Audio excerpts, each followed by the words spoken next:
I walked in and saw my family on the couch, my husband, mom, son, and my own sister. "What's wrong?" I asked, fearing the worst. "Mom, sit down," my son said. "You need to accept a new reality. You're not in charge of this family anymore. Aunt Brenda. She makes Dad happier now." I was furious, they all knew. I left the room without a word. The next day, I had 118 missed calls when they realized the revenge I had prepared. "Hello there. Thank you for being here with me today. Please, make yourself comfortable. I'm going to tell you a story. It's my story. And it's not an easy one to tell, so I appreciate you lending me your time and your ear. Before I begin my story, I'd love to know which city you're joining us from.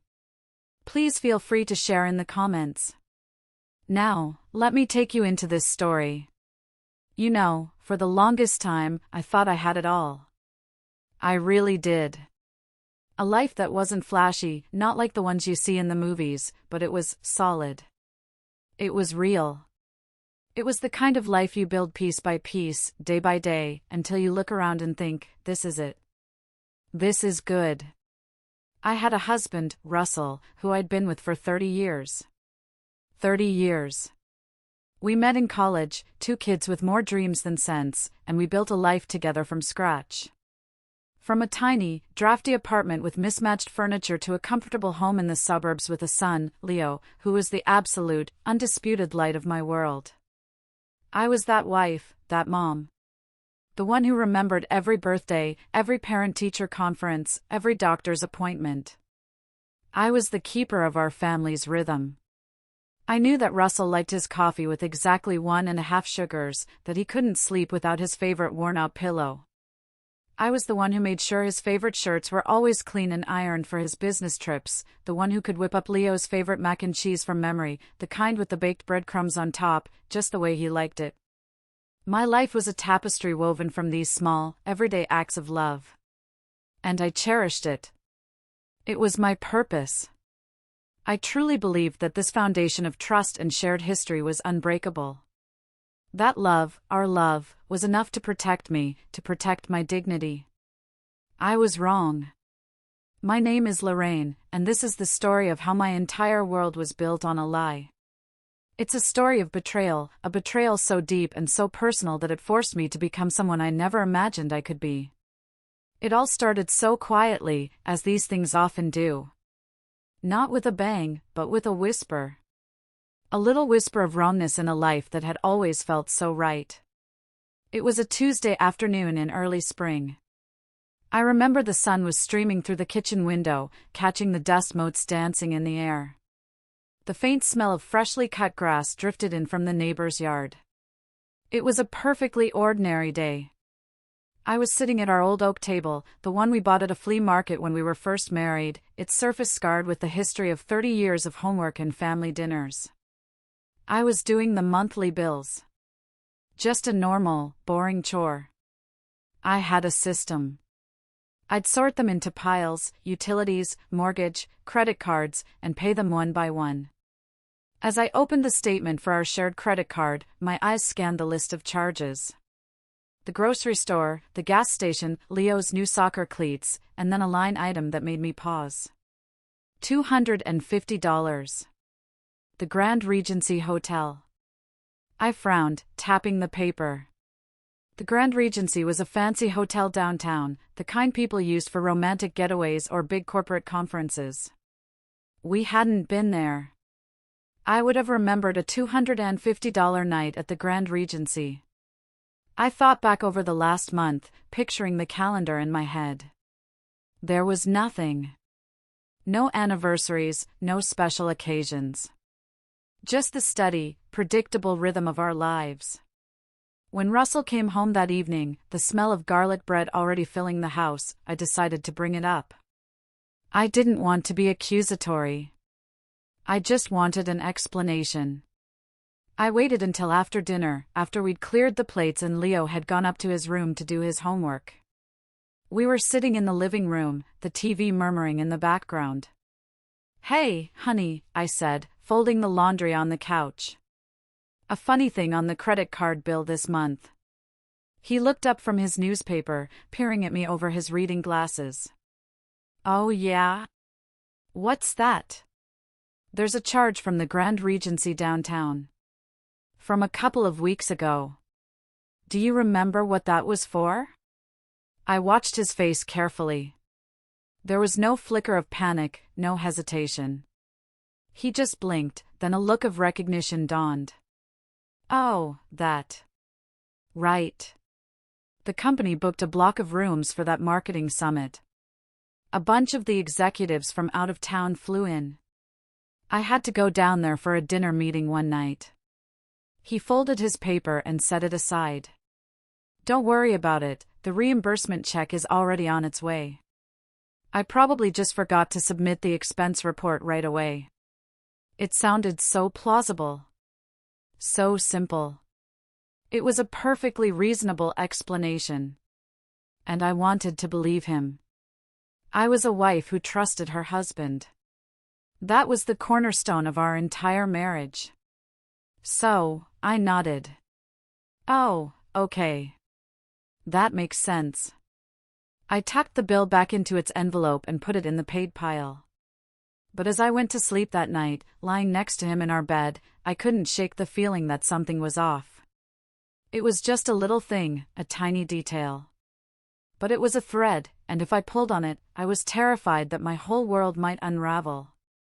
So I didn't.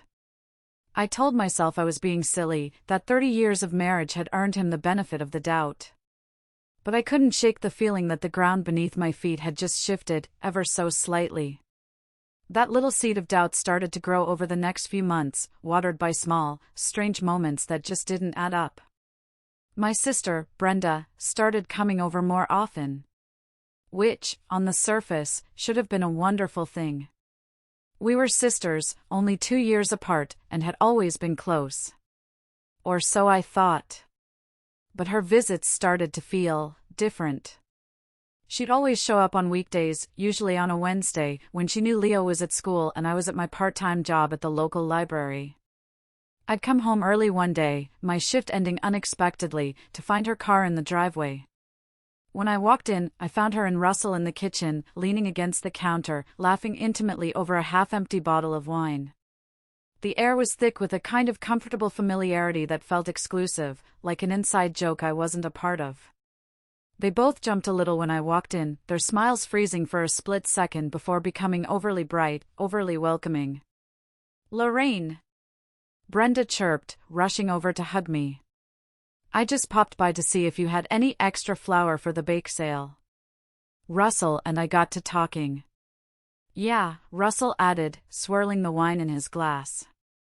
"Brenda was just telling me the funniest story about her neighbor." "You just missed it." I forced a smile, the hug feeling stiff and strange. "Oh, well, the flour's in the pantry, you know that." But the excuse felt thin, flimsy. And the way they looked at each other when they thought I wasn't watching, it was a look that passed between them that was more than just brother-in-law and sister-in-law. Then there were the phone calls. Russell had always been a bit attached to his phone, but now it was like an extension of his hand. He'd be on it constantly, smiling and texting, but the moment I walked into the room, he'd quickly lock the screen and put it face down on the table. "Just a work thing," he'd mutter if I asked. Once, his phone buzzed late at night after we'd gone to bed. He snatched it off the nightstand so fast, I barely saw the screen light up. He got out of bed and went into the bathroom to take the call, closing the door softly behind him. I lay there in the dark, staring at the ceiling, my stomach in knots. Our own mother, Beverly, seemed to be in on it too, in her own subtle, manipulative way. During our weekly Sunday dinners, which were a mandatory tradition, she'd make these little comments that felt like tiny, targeted digs. "Lorraine, you should let Russell have some fun," she'd say if I mentioned he'd been out late with clients twice that week. "A man with his kind of pressure at work needs an outlet. Don't be one of those controlling wives." Another time, when I mentioned Brenda seemed to be spending a lot of money lately on new clothes, my mother just smiled thinly and said, "Well, it's nice to see her enjoying life." A woman should take care of herself. The underlying message was always there: Russell and Brenda could do no wrong, and if I had a problem with it, the problem was me. I felt like I was going crazy. I tried to bring it up with Russell once, gently. We were in the car, driving home from a movie. "It seems like you and Brenda are spending a lot of time together lately," I said, trying to keep my voice light. He shot me a look of pure indignation. "She's your sister, Lorraine. Are you saying I can't be friends with my own sister-in-law? My God, you're getting paranoid in your old age." The conversation was shut down. I was the paranoid one. The insecure one. The controlling one. They were so united, a solid wall of denial that made me question my own sanity. I started to pull back, to watch from the sidelines, feeling like a stranger in my own home. I was still making the mac and cheese and ironing the shirts, but the joy was gone. It was just motion, a hollow routine I performed while a storm gathered inside me. The worst part was the loneliness. To be surrounded by your family, your husband, your sister, your own mother, and feel utterly, completely alone, it's a cold, hollowing feeling. I was clinging to the hope that I was wrong, that this was all just a terrible misunderstanding. But deep down, I think I already knew. I just wasn't ready to face it. The moment the illusion shattered wasn't dramatic. It wasn't a scene from a movie. There was no screaming match, no door slamming. It happened on a quiet Thursday night. The house was peaceful. Russell was watching a game in the den, and I was in the kitchen, trying to find a recipe for a lemon meringue pie I wanted to make for the weekend. My old cookbook was falling apart, so I decided to look it up online. Leo was in the living room, doing his history project on my tablet. Our old desktop computer had finally given up the ghost a few weeks prior. "Hey sweetie," I called out. "Can I borrow my tablet for a few minutes? I need to look something up." "Sure, Mom," he said. A few minutes later, he came into the kitchen and handed it to me, before heading upstairs. As I took it, I saw that an instant messaging app was open on the screen, something I rarely used.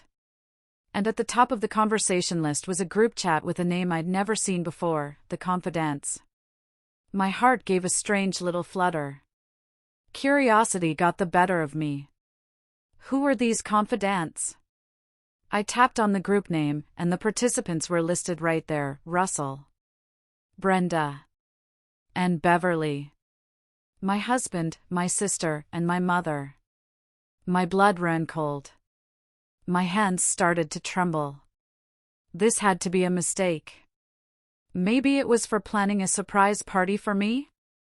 My birthday was a few months away. It was a desperate, flimsy hope, and I knew it. With a deep, shuddering breath, I started to scroll up. The conversation stretched back for months. And as I read, the world I knew, the life I had built, the very foundation of my identity, crumbled into dust around me. It was all there. In black and white. Vile, irrefutable proof. "Brenda, he's taking me to that steakhouse Friday. Just tell her you're working late." My breath hitched. My hand flew to my mouth to stifle a sob. That was our anniversary steakhouse. The place Russell had proposed to me 31 years ago. A place I thought was sacred to us. Russell, done. She won't suspect a thing. She's too busy planning Leo's birthday party to notice anything. A wave of nausea washed over me. I had spent weeks planning that party, staying up late to hand-make decorations, wanting every detail to be perfect for my son, while he was using my love for our child as a cover for his sordid little trysts.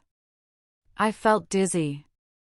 I had to sit down at the kitchen table, the screen of the tablet glowing with betrayal. I kept scrolling, my eyes burning, forcing myself to absorb every poisonous word. They joked about a sweater I had bought him for Christmas. They mocked my taste in movies. They laughed about a time I'd gotten a flat tire and had to call him for help, a memory I had thought was a sweet example of him being my hero. To them, it was a joke about my incompetence. And then, the message that broke me. the one that turned the knife. It was from my own mother. "Beverly, just be careful, you too. We can't have her finding out before we secure the inheritance from your father's estate. Once that's settled and we have control of the trust, she'll have no choice but to accept the new reality. Inheritance." My father, who had passed away 2 years prior, had been a careful, successful man. He had left me a significant sum, along with the paid-off house we were living in, which had been in our family for generations. They weren't just betraying me emotionally. They were actively plotting to steal my financial security, my legacy from my dad. This wasn't a passionate mistake. This was a cold, calculated conspiracy. In that moment, sitting in the dim light of my once happy kitchen, the old Lorraine, the trusting, loving, forgiving Lorraine, died. She evaporated, leaving behind something cold, hard, and sharp.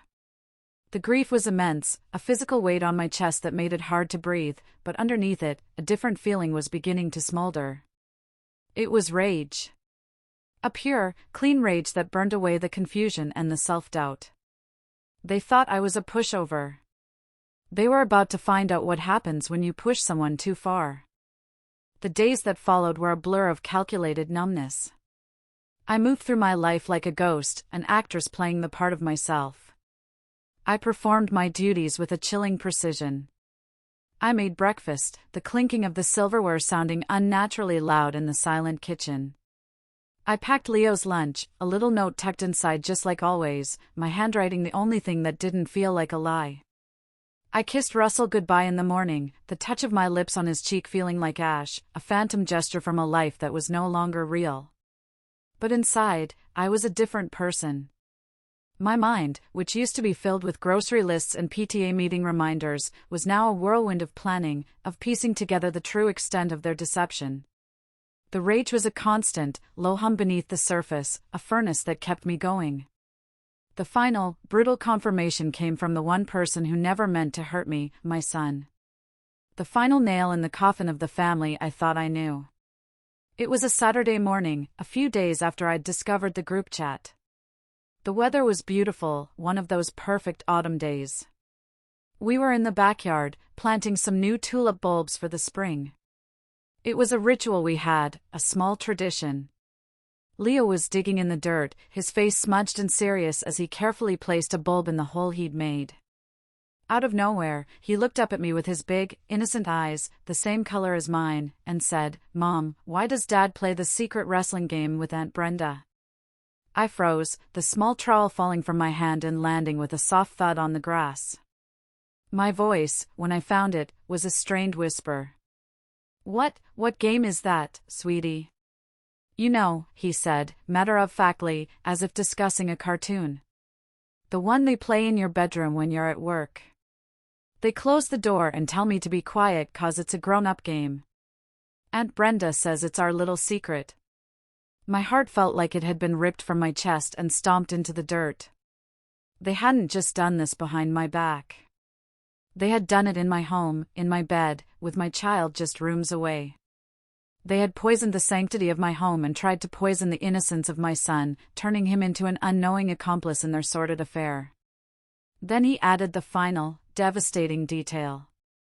"Aunt Brenda bought me that new Super Laser 5000 console, you know. She said it was a present for being so good at keeping secrets." The audacity of it, the sheer, calculated cruelty, was breathtaking. She had used a toy to bribe my son into silence, to make him a co-conspirator. That was it. That was the point of no return. The grief and the shock hardened into a diamond-hard resolve. I needed more than their messages. I needed proof that no one, not a judge, not a lawyer, not another family member, could ever deny. I needed to see it with my own eyes. That afternoon, while Russell was out playing golf and Brenda was supposedly at a yoga class, I drove to an electronics store on the other side of town. I walked through the aisles of sleek gadgets and giant televisions, my hands shaking slightly, feeling like a spy in a cheap movie. I eventually found what I was looking for in a section labeled Home Security, a tiny, motion-activated camera, cleverly disguised as a USB charger. It was small enough to be completely unnoticeable when plugged into the wall outlet next to my bedside table. An outlet that had a direct, clear view of my bed. My marriage bed. Buying it felt clandestine and dirty. I paid in cash, my heart pounding as the young clerk rang me up, half expecting him to ask what I needed it for. He didn't, of course. He was just a kid doing his job. Setting it up was one of the hardest things I've ever had to do. My hands felt clumsy, my heart hammered against my ribs. Every part of me screamed that this was wrong, that I shouldn't have to spy in my own home. This was the kind of thing that happened to other people on daytime TV shows. But the woman I was becoming knew it was necessary.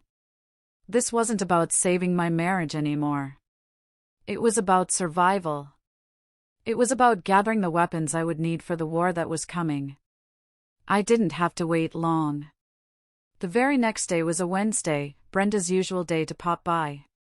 I told Russell I was taking on an extra shift at the library, a lie that slipped off my tongue with terrifying ease.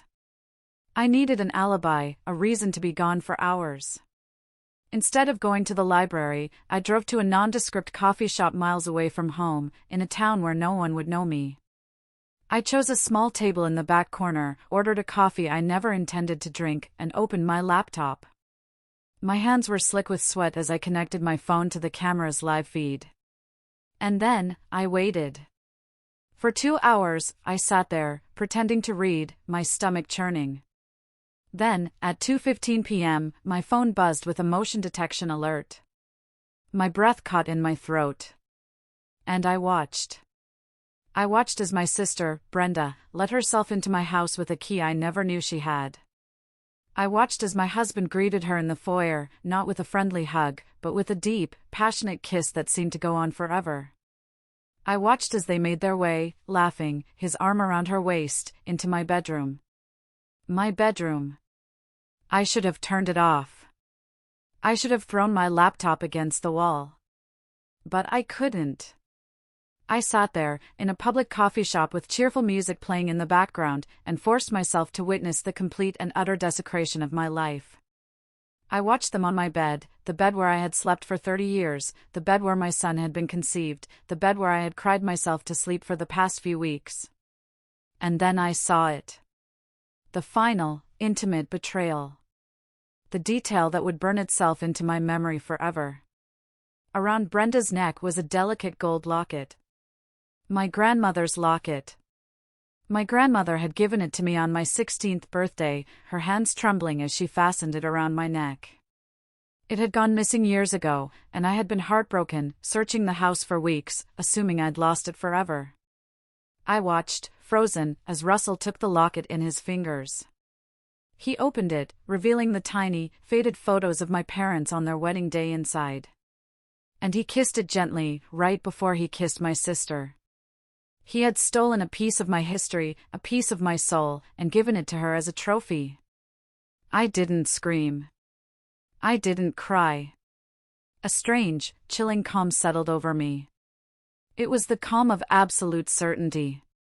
There were no more doubts, no more questions. There was only the cold, hard truth.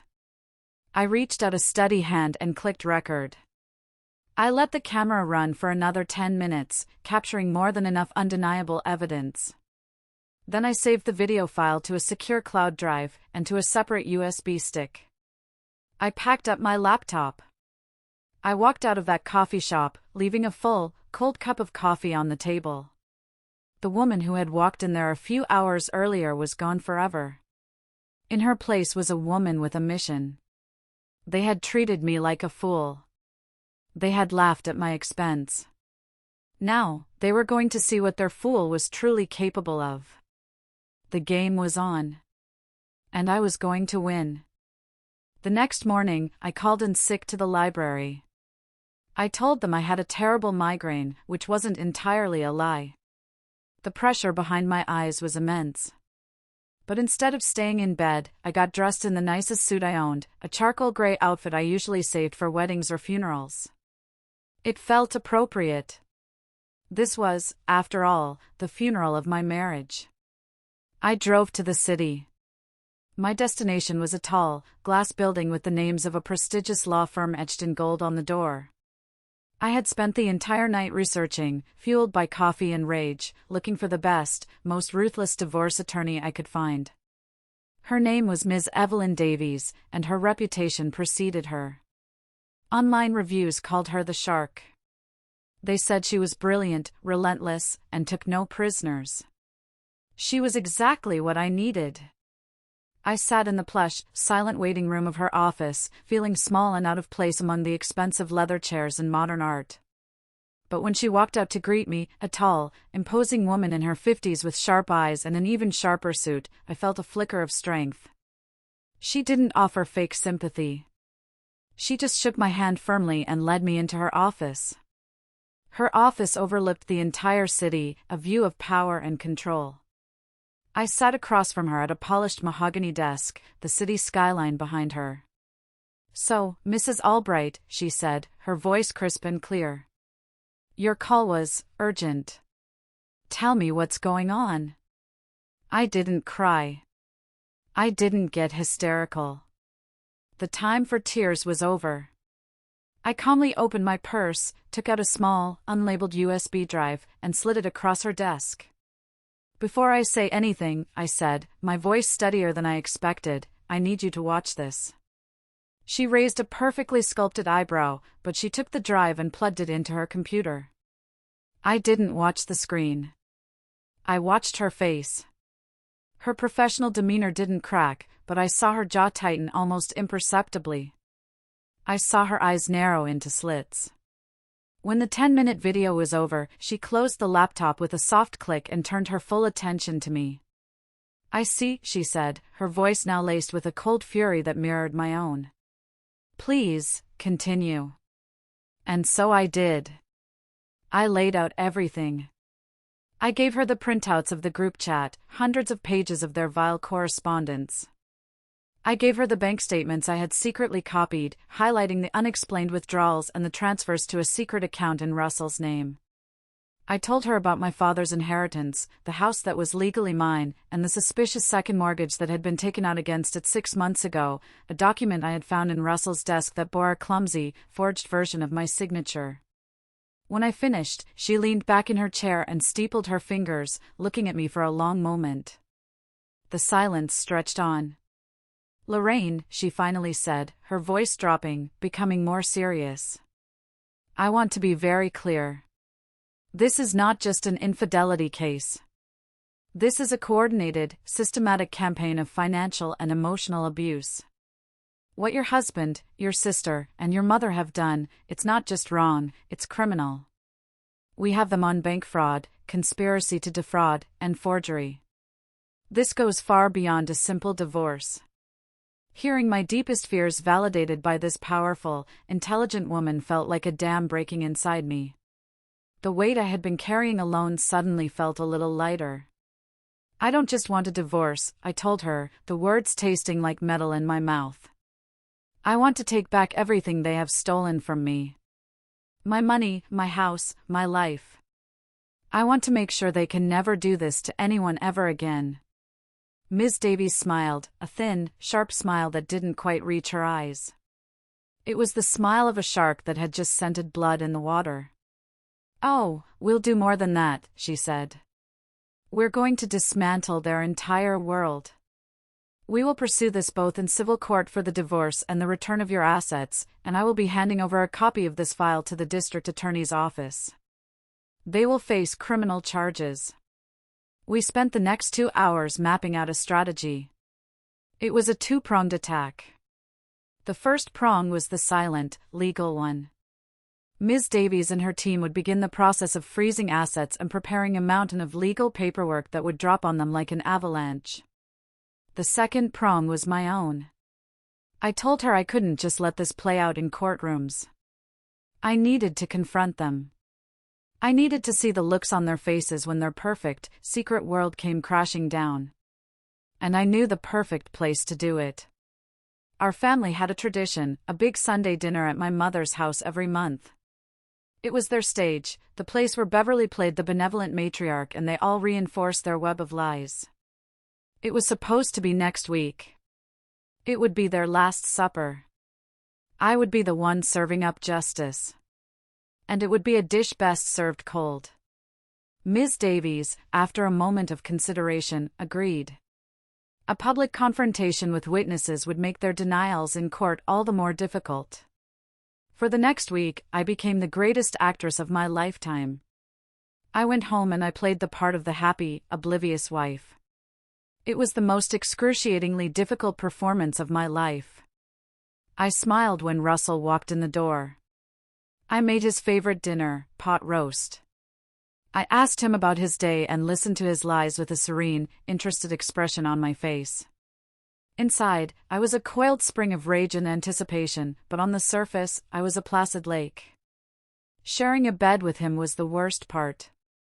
Lying there in the dark, feeling the warmth of his body next to mine, a body that had been with my sister just days before. I would wait until his breathing evened out into a deep sleep, and then I would slip out of bed and go downstairs. I'd sit in the dark kitchen with my laptop, going over the evidence again and again, feeding my rage, strengthening my resolve. I was like a general planning a battle, memorizing every detail of the enemy's weakness. Brenda called me twice that week, her voice dripping with the fake, cloying concern that I now saw for what it was. "Hey, sis. Just checking in. You've seemed a little quiet lately. Everything okay?" "Just tired from work," I'd reply, my voice smooth as silk. "Looking forward to Sunday dinner, though. It'll be nice for us all to be together." "Me too," she chirped, oblivious. "I'm making my famous apple crumble for dessert." The irony was so thick I could have choked on it. The plan for the dinner was simple but devastating. Ms. Davies had helped me prepare 4 packages. Each one was a thick manila envelope, and inside each was a curated collection of their crimes, tailored to the recipient. For Russell, there were screenshots of his most damning messages with Brenda, glossy 8x10 stills from the bedroom video, and bank statements showing money moved from our joint account to his secret one. For Brenda, there were her own incriminating messages, proof of her lavish spending, and a copy of the deed to my house showing the fraudulent loan taken out against it. And for my mother, Beverly, there were her messages orchestrating the entire affair, especially the parts about my inheritance and the college fund my father had set up for Leo, which they had been systematically draining. The 4th envelope was for Brenda's husband, Dale. It was the thinnest, but the most brutal. It contained only what he needed to know, proof of the affair and the theft from their son's education savings.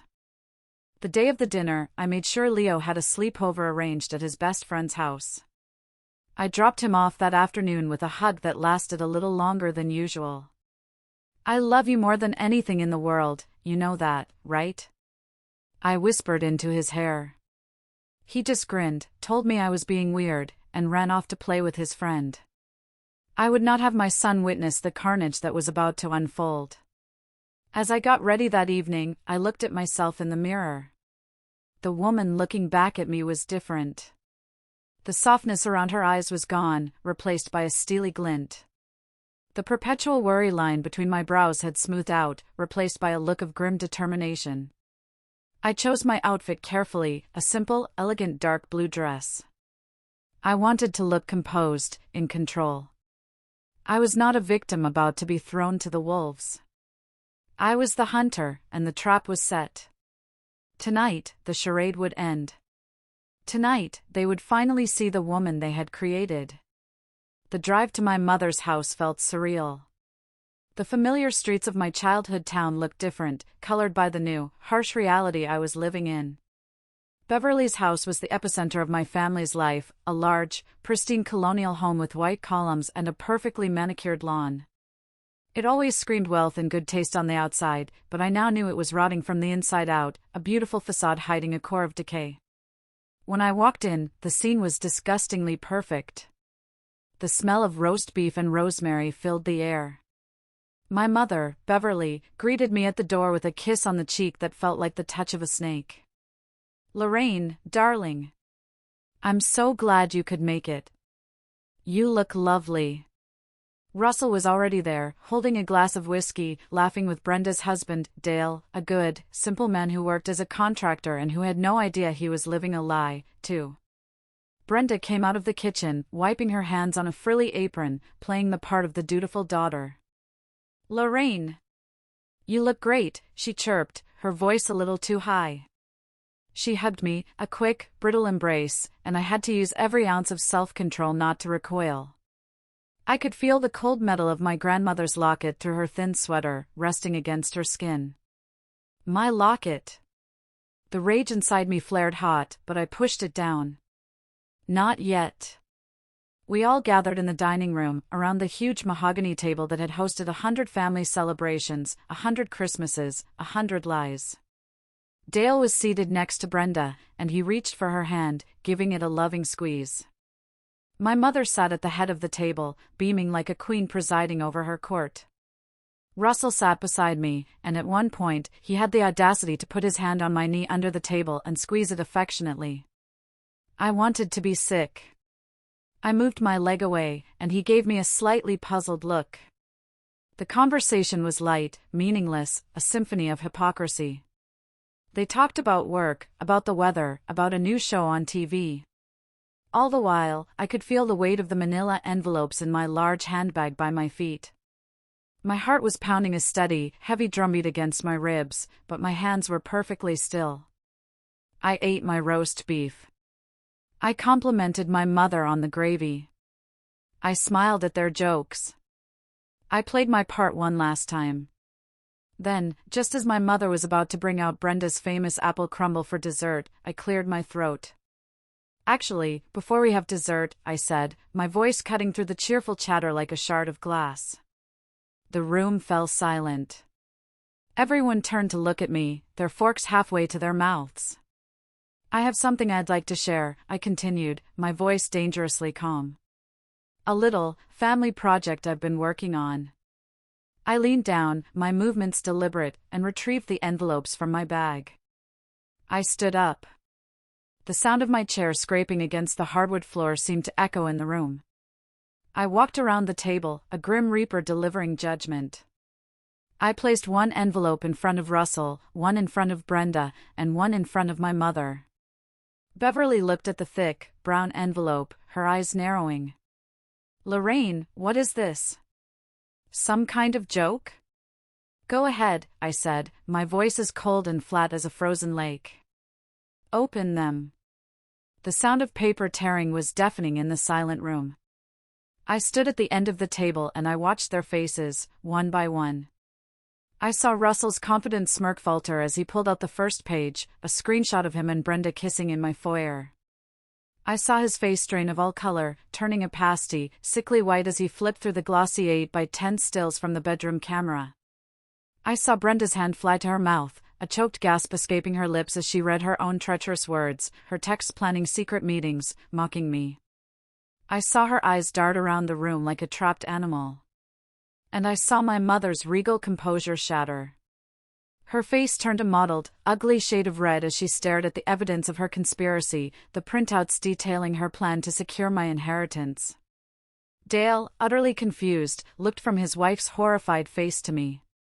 "Lorraine, for God's sake, what's going on?" I had an envelope for him, too. I walked over and handed it to him, my eyes soft with a pity I only felt for him. "I think you deserve to know, Dale. You're part of this family, too." He opened it. His face, as he read, went through a rapid, terrible transformation. Confusion turned to disbelief, disbelief to dawning horror, and finally, to a look of such profound, gut-wrenching pain that I almost looked away. He looked at the bank statements, at the proof that the college fund he worked so hard to build for their son was nearly empty. The silence that followed was heavy, suffocating. It was the silence of utter ruin. Then, all hell broke loose. "What the hell is this?" Russell finally hissed, his voice a strangled whisper. He shoved the photos away from him as if they were contaminated. He looked at me, his eyes wide with a mixture of fear and fury. "Lorraine, why would you do this? This is private." "Do this?" I repeated, and a laugh, a harsh, bitter sound I didn't recognize as my own, escaped my lips. You mean expose your lies? You're cheating? The fact that you've been sleeping with my sister in my own bed? Was that private too? Or was it just my dignity that you didn't mind making public? Brenda started to sob, thick, theatrical tears that held no currency with me anymore. It's not what it looks like. You're twisting everything. We were just comforting each other. You've been so distant lately. Distant? I shot back, my voice rising. I've been distant? Or was I just busy running our home, raising our son, and managing the life that you were so busy blowing up behind my back? And am I twisting these bank records, Brenda? I pointed a trembling finger at the papers. Am I twisting the fraudulent loan you and Mom took out on my house? The house my father left to me? That's when Dale finally spoke. He held up a single piece of paper, his hand shaking violently. He looked at Brenda, his voice cracking with a pain that was awful to witness. The college fund, Brenda? You took the money we saved for Michael's future? For his education? Brenda just stared at him, her face a mask of guilt, unable to speak. You told me the market was down, he whispered, the realization dawning on him. You lied to me for months. My mother, Beverly, finally found her voice. She slammed her hand on the table, the silverware rattling. How dare you, she shrieked, her face contorted with rage, pointing a jeweled finger at me. You come into my house, on a Sunday, and you try to tear this family apart. After everything we've done for you. Everything you've done for me? I said, stepping toward her, my voice low and dangerous. You mean everything you've done to me? You plotted with them. You encouraged this. You, my own mother, helped them plan how to steal my inheritance. You ungrateful little witch, she spat, her mask of sophistication gone, revealing the ugly face beneath. Russell deserved to be happy. Brenda deserved to be happy. You were always so dull. So predictable. Always playing the martyr. You should have been grateful he stayed with you as long as he did. Her words were meant to cut me, and they did. But they also did something else. They severed the very last thread of any lingering love or obligation I felt for her. She wasn't my mother. She was a monster wrapped in a cashmere sweater. I was a good wife. I was a good daughter. I was a good sister, I said, my voice trembling with a fury I had held in for weeks. And you took my love and my trust and you used it as a weapon against me. You laughed at me in your secret little chat group. You called me a pushover. I leaned in close, my eyes locked on hers. Well, the pushover is done being pushed. It was at that moment, in the middle of the shouting and the crying, that Brenda snapped. Maybe it was the guilt, or the terror of being exposed, or the sight of her own husband looking at her with pure, unadulterated contempt. She let out a guttural scream, a sound of pure animal rage, and she lunged across the table at me.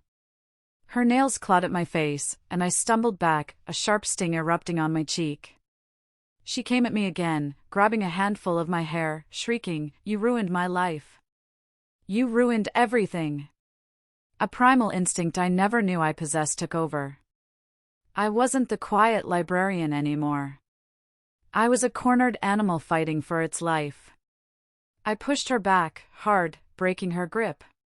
She tripped over a dining chair and went sprawling onto the floor with a crash. The room descended into utter chaos. Russell and Dale rushed forward to pull us apart, both shouting. My mother was screaming hysterically about calling the police. Dale managed to grab a thrashing, hysterical Brenda and haul her to her feet, while Russell stood between us, his hands up as if to ward me off. "Lorraine, stop. This is insane. Look at what you're doing." I stood there, breathing heavily, my hair a mess, a stinging scratch on my cheek. I looked at the wreckage around me, my weeping sister, my terrified husband, my apoplectic mother, and Dale, whose entire world had just been detonated. The beautiful dining room was a war zone. The roast was getting cold. The apple crumble would never be served. And I had started the war. I want to stop here for just a second. If you're still listening, if you've followed me this far into the darkest night of my life, I need to ask you for a small favor. Please help me out by liking this video and commenting the number 1 down below. That way, I'll know you gave me a like, and I'll know you're right here with me on this journey. Hearing what came next, it's not easy. But your support means the world to me and gives me the strength to keep going. Please, comment with a number 1, and then listen to the rest of my story. In the ringing silence that followed the fight, the only sound was Brenda's ragged sobbing. My mother was the first to recover. She fumbled for her phone, her hands shaking with rage. "That's it. I'm calling the police. I'm having you arrested for assault. I saw you push her." I just looked at her. I felt nothing. No fear, no panic. Just a cold, clear certainty. I was 10 steps ahead of them. "Go ahead, Mom," I said, my voice calm. "Call them. I'm sure they'll be very interested in this envelope right here." I picked up her packet of evidence from the table and waved it gently. "It's got everything. The conspiracy to commit fraud, the forged signatures on the loan documents. Wire fraud is a federal offense, you know." I had a very interesting chat with my lawyer, Ms. Davies. She was very clear on the potential legal ramifications. "I'm sure the DA will have a field day with your family-only group chat. I might get a slap on the wrist for tonight, for defending myself. But you? You 3 are looking at prison time." I watched the color drain from her face. Her hand, holding the phone, slowly lowered to her side. The word lawyer had hit its mark. She knew I had her.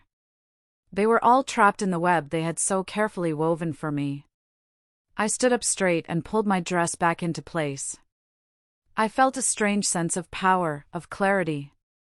For the first time in my life, I was the one in control. I looked at each of them, my voice leaving no room for argument. "Here's what's going to happen," I began, addressing the room like a CEO at a hostile takeover. "Russell, my lawyer will be serving you with divorce papers tomorrow morning at your office. Don't bother coming back to the house. I've already had the locks changed this afternoon while you were here." His mouth opened and closed like a fish. "You can't do that. Half of that is mine." "Actually, it's not," I said coldly. "The house was part of my inheritance. And as for our other assets, Ms. Davies has already filed an emergency motion to have them frozen, pending the investigation into the significant funds you've been embezzling from our joint accounts. You'll be lucky if you walk away with your golf clubs." I turned to my sister, who was now being held up by Dale, looking at me with pure hatred in her red-rimmed eyes. "Brenda, I suggest you get a very good lawyer. Because not only am I suing you civilly for your part in the fraudulent loan, but Dale here seems to have his own case against you for emptying your son's college fund." Dale just nodded numbly, holding his wife at arm's length as if she were poison. "And that locket around your neck," I added, my voice dripping with ice. "It was a gift from my grandmother. I'll be expecting it back." Finally, I turned to my mother. She looked shrunken, defeated. "And you," I said, my voice dropping to a whisper. "You will never see your grandson again. You will not call him. You will not send him gifts. He will not be a part of your toxic world. You are dead to him, and you are dead to me. You made your choice." I didn't wait for a response. I picked up my handbag, turned my back on the ruins of my family, and walked out of that house without a single look back. I got in my car, and as I drove away into the cool night air, I didn't cry. I felt free. The war had just begun, but I had already won the most important battle. I had won myself back. The weeks that followed were a whirlwind of legal proceedings. Ms. Davies was, in a word, magnificent. She was a general, and I was her soldier. We had daily calls. We met in her office to go over strategy. She filed injunctions, restraining orders, and motions with dizzying speed. My mother, Russell, and Brenda hired a lawyer who tried to paint me as an unstable, vengeful woman, but the mountain of evidence I had was irrefutable. The video, the texts, the bank records, the forged signature confirmed by a handwriting expert, they told a story that no lawyer could spin. Dale, true to his word, filed for divorce from Brenda. He ended up being my strongest ally. He provided his own financial records which uncovered even more of Brenda's deceptions. It turned out she had been stealing from him for years, funding a lavish lifestyle of secret shopping sprees and spa days with Russell, all while telling Dale they were on a tight budget. He moved out of their house and fought for, and won, sole custody of their son. I felt a deep sadness for him. He was another innocent casualty in their selfish war. We spoke on the phone a few times, two survivors of the same shipwreck, offering each other quiet support. The financial fallout for them was catastrophic. The court froze their assets pending the fraud investigation. Beverly's reputation in her high society circle was destroyed when word got out.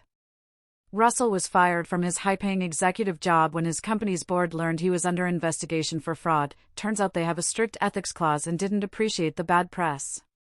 He had been on track for a huge promotion, but now he was unemployable.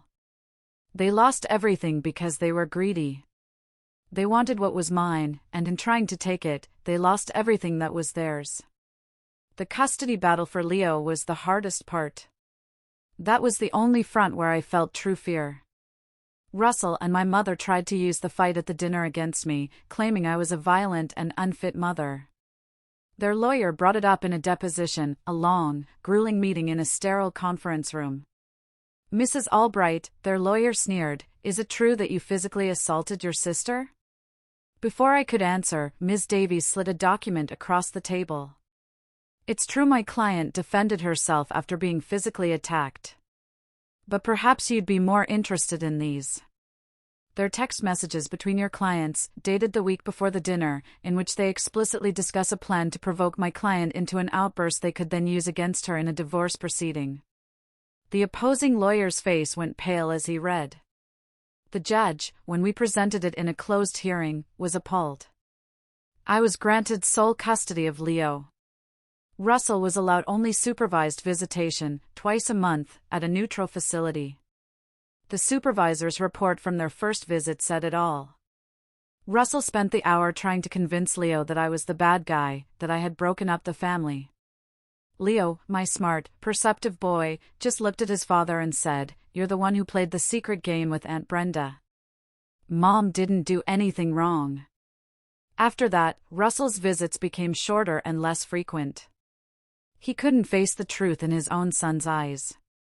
With the legal battles mostly settled, I knew Leo and I couldn't stay in that town. The house was no longer a home, it was a crime scene filled with the ghosts of a life that had been a lie.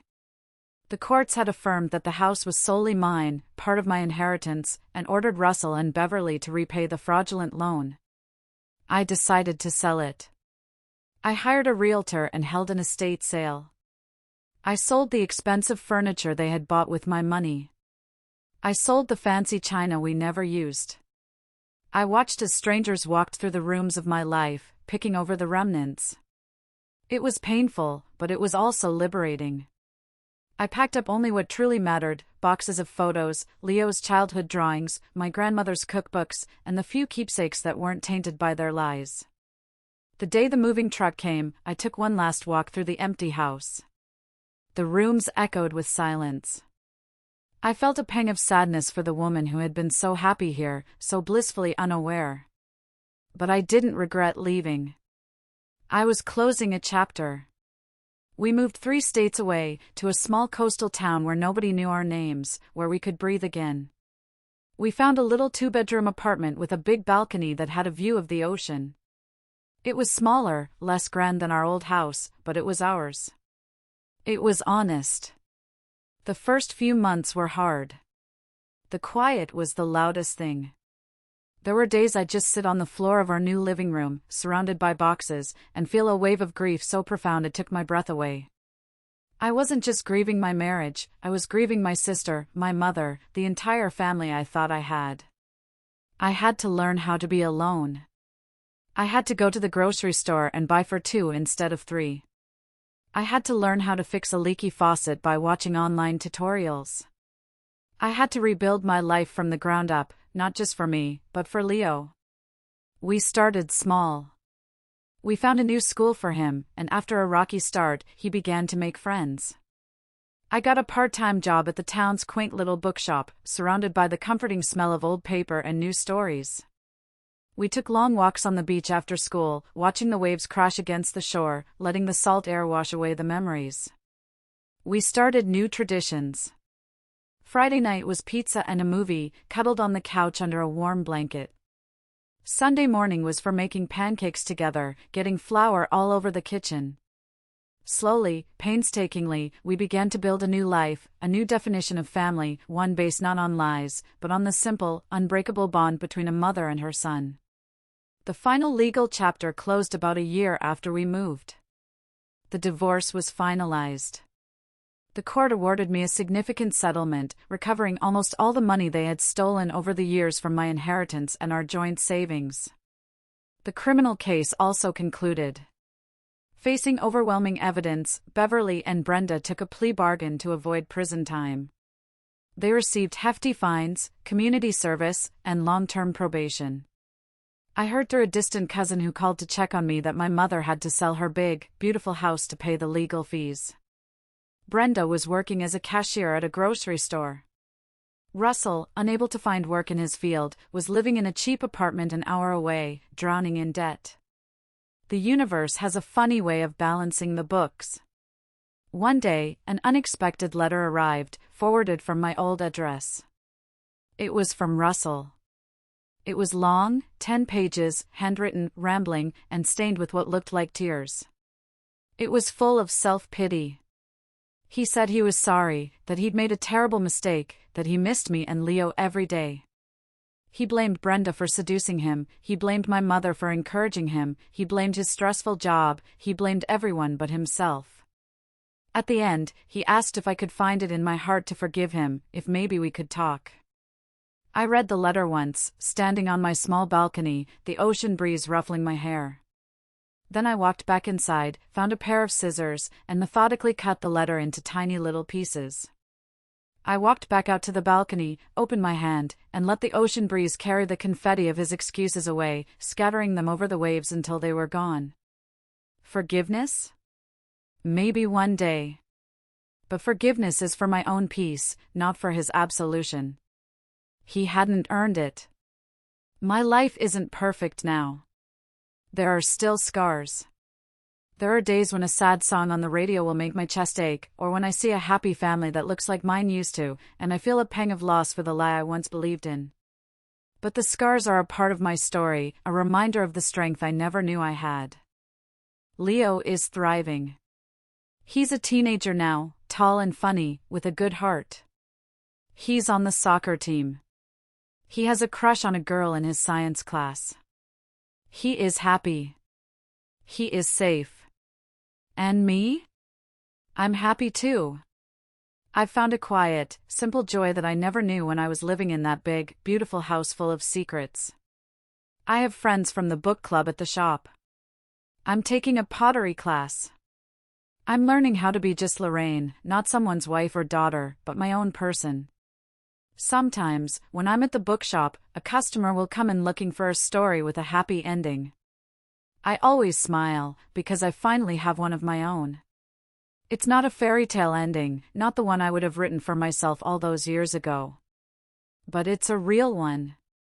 It's the story of a woman who was pushed to the edge and found out that she could fly. Thank you for listening. Thank you for being here with me. If my story has touched you in any way, if it has made you feel less alone, or given you a bit of strength, please share it with someone who might need to hear it. You never know whose life you might touch. Take care of yourselves, and never, ever let anyone make you feel like you're less than you are. You are stronger than you know.